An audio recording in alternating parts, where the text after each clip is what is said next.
Instagram, you're scrolling up, right? So you're scrolling up with your thumb. So you're consuming information in a vertical way. When you're reading a book, you read left to right, you read horizontally. So they're saying that has an effect on the swipe of the thumb, and how you're getting information has an effect on the way you process information. So it's quick. Next story, quick. Next TikTok. So even that, everyone has ADHD. So you have to be able to cut through. You have to be able to make people care, and you have to reel them in. So, what you were saying, it's not about just doing it. But I think you just mentioned, what are you doing it for?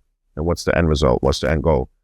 Like the example I just said, if me and Benny posted a picture, or I did something wacky on this show and we got 2 million views, Sprite and Coca-Cola or Fiji may think that that's amazing. And your next show, we'll have Fiji bottles here.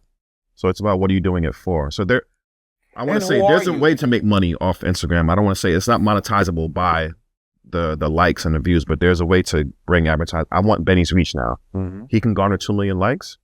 We want in on that. We want all our product right here. I mean, you can see it. It's not. I'm not saying anything that's not. So you also you've been a part of some really big careers. Future, as well as Khaled, who have 2 totally different approaches in the social sphere. How did you deal with them on a day-to-day? How did you make them in regards to, okay, this is what's going to be very valuable in developing you, as well as you have to stay in line with how they see themselves, right? So how do you approach that, especially with superstars? It was interesting. I worked on Future first. You want Future? I had to go on the road with Future. I had to gain his trust.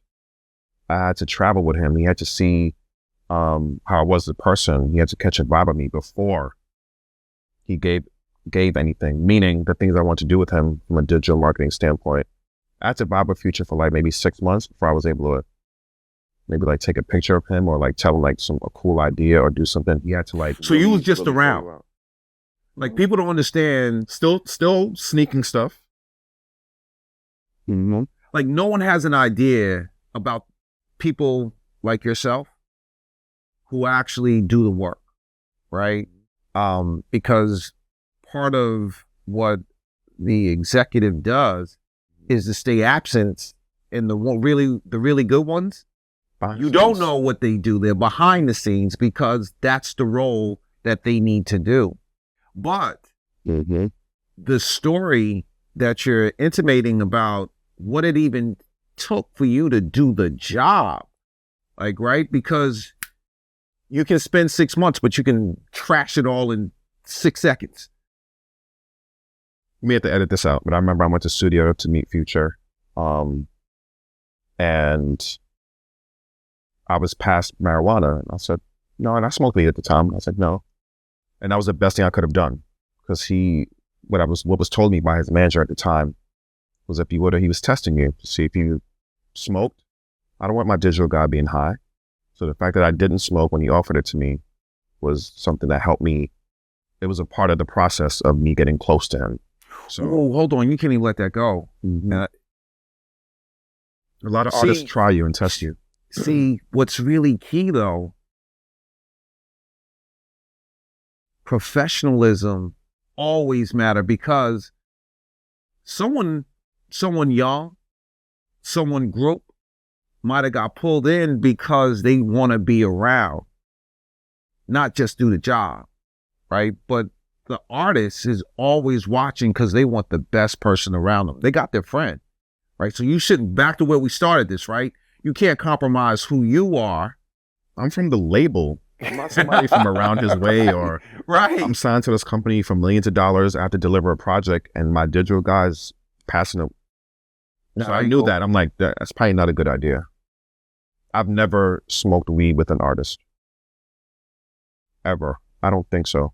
Maybe 1 or 2 times where we weren't working. Maybe. Well. But no, because how can what I'm doing be compensated if I'm, in a different state of mind trying to help somebody like that? So that's something I always remember. I'm like, that could have went really bad because I was wild back then, Benny. I had locks. I was fresh out of working at Def Jam and all these people. And, Right. So, and the future was like very mysterious to me. So I'm like, who was this guy from Atlanta who was like so popping and so cool? So I could have fell for the what? Smoke with Future? Right. He passed me the blunt. Right. So